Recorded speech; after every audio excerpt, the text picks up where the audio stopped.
Assalamu alaikum wa rahmatullahi wa barakatuh. Welcome back to the final segment of this program. And I am very excited to be joined by Zaheera Jina Asvat. Zaheera has been described as a writer and an academic. She holds a PhD in mathematics education from the University of the Witwatersrand.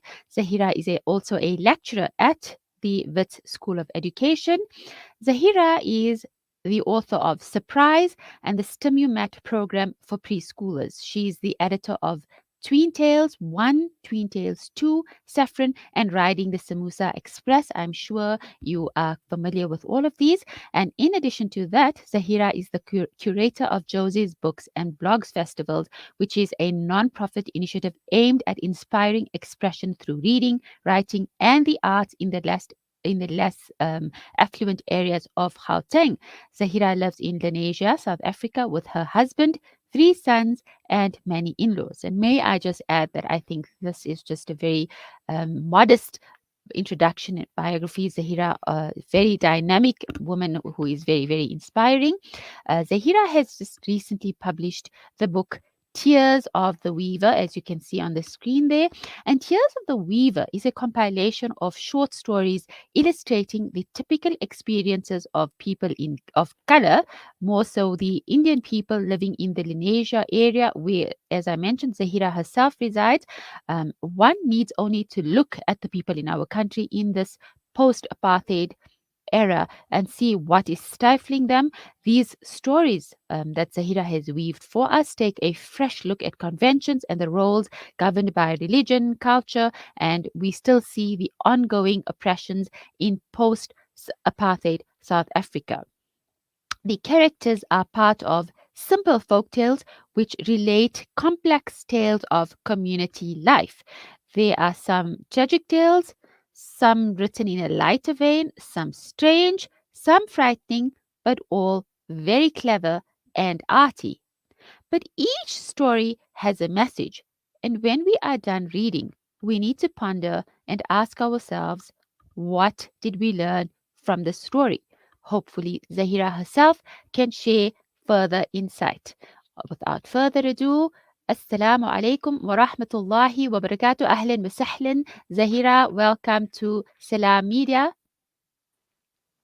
Wa alaikum assalam. Jazakallah for helping me. Zaheera, I am so inspired, honestly, after reading your stories. You have weaved a very wonderful spectrum of South African short stories in which a web of feelings are actually conveyed. And as I read, I can't help but tell you that I was struck by similarities to authors such as Ahmed Essop, the late Ahmed Essop, Nadine Gordimer, Ellen Payton, and Jack Cope, to name just a few. And they are authors who also related real life stories symbolic of pain and suffering and the plight of people of color. And I suppose the objective then was addressing at that stage that those stories were written the inequalities and the injustices of apartheid. Now, with your anthology, the theme of oppression post apartheid comes through. What, Zaheera, can you shed some light for me, please, was your intention and objective behind these beautiful stories? Okay, so we live within Lenasia, but Lenasia is still kept within apartheid South Africa, where we still have mainly majority South Indian people. We don't have white people or other people of other races that live here with us. And so within each home, there's all these defined characteristics that come from us being Indian, but being carrying down our culture from India. So even though we still live in Lenasia, which is still part of South Africa, we're still very Indian within India. And we bring in most of our histories, our culture, and it's all governed by religion and patriarchy. So the stories just tell about like the culture that's carried through religion, through the stories with in homes, what happens in everyday life. It's very beautifully done. I I'm tempted to say a mix, a masala mix, of the Indian culture, the South African culture, because we see the themes there: corruption, cheating, mismanagement, drug abuse, infertility, marital issues, mental issues. Some of these are the issues that you bring to the fore. Now, I would like to know from you: are these based on real life experiences, Zaheera? How did you go about the research aspect of your book?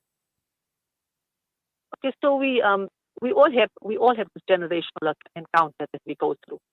We have the older people that still believe in a lot of things like jadoo, and whereas the younger generation is trying to move away from that. And also within living in South Africa, our younger generation is still trying to reach out and try to, like they will question certain things that happen, right? And you can see that in the stories. So I think each story is stemmed from something real, but then it's created. So I can't tell you exactly, Zunaida, that the story is real or that story is real. It's stemmed on real stories, stemmed on what we hear from people around us, but it's not a recreation of a true story. It's all fiction. So all the stories are like, so even if you look at the whole story that we have about there not being power in this country, like we have load shedding, but we also have the added story where we had these metered boxes that were put outside each house. And when they actually created those boxes, they gave like fictional names like Mr. Kaching Ching, So that's a true fact. But the story that are spun around it is all fiction. Mm. And then obviously, as you know, like all writers have to do a lot of research into their characters. They've got to actually breathe the character. They've got to feel the character, make the character very real for their audience too. So there's a lot of research that takes place as well, because every character is different. The stories are told from that character's point of view. There's two stories that are told from male perspectives, but I had to actually feel how those males felt. So I had to do a lot of research into those type of character sketches. Amazing. You mentioned the Mr. Ching Ching and the story about Baji and how son-in-law, the swindling son-in-law, captured the property at the end. I mean, that is very, as you say, very real, fictional but very real. And as a conveyancer, I mean, there are strict rules about property transfers, and it's quite frightening to think, that the levels of what's going on in municipalities and so forth are reaching such proportions. But before we move on to our next question, may I just say that I really commend you, Zaheera, on the criteria you have used when producing your short stories. It seems that you have met with all the essential criteria, such as, for example, simple folk tales or complex tales then of community life, and then tragic tales about a certain character, some written as I mentioned earlier, in a light way, but some almost frightening. Now, with your background being in the faculty of education and specifically teaching mathematics, were these criteria something inherent to you, or did you actually need to undertake independent research with regards to writing of short stories before you embarked on this project? Okay, so this project actually I put on before I started working. So I started working in 2020, and this project I did in 2018, 2019. But I'm the type of person that when I start something, I channel my energies into doing that. So one of my author friends, Dinesh Vital, he once said that you have to do, if you commit yourself to writing a story, you've got to commit yourself to writing 300 words daily. So that's what I did. I tried to commit to 300 words daily. And like I tell you, the stories have, I relate to the stories. So it made it easier for me to write. It's different from the previous collections that I did that were personal narratives. So I had to create the story. I had to make something happen to the characters, weave a storyline. Yet also, I enjoy personally reading books where I'm taken on this journey by the author. So I have to feel what's happening, and I wanted that for my reader. I wanted, so even though the stories are a bit tragic, they take you on a journey, and you would want to know what's going to happen in the story, and that's the stories I like to write. But it's very different from the work that I do. So I don't think there's going to be another collection that will come after it, because I'm very busy in academia. But where this collection started off in 2018 and 2019 before I started working. With regards to doing a course, I didn't do a course, but what I can actually say, you've got to read. A reader, a writer is a reader. That's where the stories stem from. That's very interesting. You should say that. And myself, also being in the academic field and busy with my own dissertation, that 300 words a day is easier said than done. And you having done your PhD and writing a novel, I just don't know how you did that, but I am quite amazed. Hijab off to you on that one, Zaheera. Really amazing. So your conclusions then are sometimes quite unexpected. And for example, I'm thinking of Balu, Bilal Bulbulia, who changed his intention suddenly on his wedding night. And sometimes your conclusions have been thought provoking. For example, Amira Karim, as she relives the tragic way that she lost her brother, and then also the Riza and Baji and the whatever.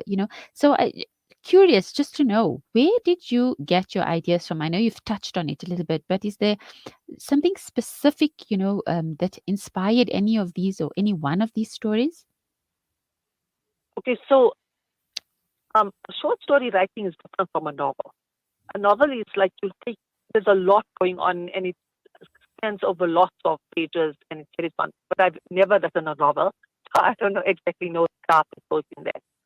But what I wanted to do with the short stories was I wanted to take the reader with me. So I wanted to take them, and I'm sure you must have experienced that with when you read the stories, that you want to know what's going on. You want to know what's happening in those stories, like the story, the lockdown story as well. It's that I wanted it to be like a story where the reader will think back to what exactly happened in the story. How did the writer write? I thought that this was happening, but at the end, I thought this is exactly what it's not what I expected. So I wanted the reader to go on that journey with me because I like reading books like that. I enjoy reading books that I'm taken onto this journey, and the ending just throws me, and then it stays in my mind for days to go to say, okay, what exactly went on, and then I've got to go back and read to just see the craft that the writer put in. I like reading stories like that, and I wanted that for my readers. So I don't think this. The story needed to be crafted, but I think that was the premise. I really needed my reader to go on this journey with me and to be able to experience that 5,000 word story, but experience it like where you want to know what's going on, what's going to happen, and then it ends. Well, it's quite a Kind of help. fascinating, very fascinating to actually hear about your writing process, because after having read the book, I can see what you're saying and how I feel as if, I almost shared that journey with you. So I'm really amazed, I must say. But what I think the next question, Zahira, I just can't resist asking you this, because it's such a mammoth task, that PhD on its own, and then on top of that, being a mother, your other books that you've seen too, and then managing the Josie books and blogs. How in the world did you find the time to make that transition? Was the PhD done before this? You said 2018, you started with the short stories. When did you complete the PhD? So the PhD was completed in 2014, and Okay. that's when I needed a total break from life. But I was already, when I finished the PhD, I had a 4-year-old and an 8-week-old baby. And now it was like looking after babies and doing that kind of thing. But then I also feel, I'm the type of person that I feel like I have to have every day accounted for. I don't Mm, think cooking a pot of food is accounting for the day. And Zunaida, I'm sure absolutely. you also feel the same way. You've got to have Absolutely. something. You've got to say at the end of the day, I did this. You know? Yes. So even though the PhD wasn't, and I wasn't working, I needed something else to focus on. So I did writing the Samosa Express came when I just finished off the PhD. I did both things together, both projects together. Then after that, I worked on Saffron. Then Saffron was published in 2017. Then I did my short story, the story, the children's story that I published, and I illustrated it. That was a prize. And then after that, I needed something else to do. And that's when I decided to do the short story collection. I first started writing it as a novel, but it didn't work. So I thought, okay, short stories will be easier to write. And also at that point, I had read Nick Molongo's short story collection. And I just thought, okay, he's captured the stories from Soweto so well. It's called Apricot Tree in Soweto or something like that. So I thought that that's the way he captured those stories so well. So that's when I thought, okay, might be easier to do short stories. But like I tell you, 300 words a day, religiously 300 words a day. And what about the work related to the PhD? Are there any publications? Have you pursued that again now that you're back in the academic environment? Yeah, so that's what all that I'm doing now at the moment. I'm trying to write academic papers. That really Yeah, sucks a lot out of you, huh? yeah, that's like the I hardest say that thing. with all passion because I know what it is right now. Yeah, I You know, and know, I know we I'm have talking to that somebody who understands. at the School of Law, we have the motto publish or perish. I'm like, oof, publishing and perishing. Yes, Yeah. we have Okay, the and same then story. yeah, it's a bit thing. Sarah, my last question for you. What advice do you have for writers? Okay, so for writers, I've got to tell them you've got to be a reader to be a writer. You've got to know the type of books that you enjoy reading. So I enjoy reading books by Ahmed Yango. I love the way he tells the story. I love the detail that he puts in. I read South African authors like Ted Komalo. I read um, Cynthia Jele, Angela Maholwa. I read those stories. I love the way they tell stories. Also, you need to tell stories that you can relate to. You can't tell stories that you can't relate to.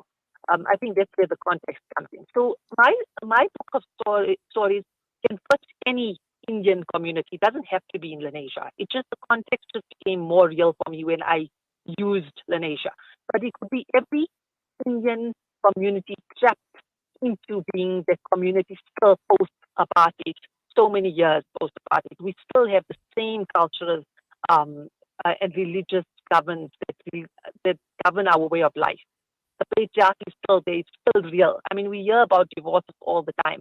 These type of things are very real to us. As a writer, I would say you've got to be a reader firstly. You've got to be able to write and be like structured with it. If you're going to say you're going to write every day, you know? So you don't have to edit immediately, but you've got to write. And then editing is very, very important. So you're going to spend a lot of money on getting a good editor to help you structurally edit your work, help you with the storyline, and help you with grammar editing. That's the most important thing. Absolutely brilliant listening to you. I wish we had more time and we could, I want to talk about how different it is from the literature reviews and the methodologies and research objectives and questions and how you actually can switch over so nicely and just calling it, I don't want it to be a day wasted. Phenomenal, really, Zaheera. Congratulations to you on all your achievements. May Allah increase you in every which way. And I thank you so much for sharing some of your time with us today. Go well. Thanks so much, Zunaida. Thank you.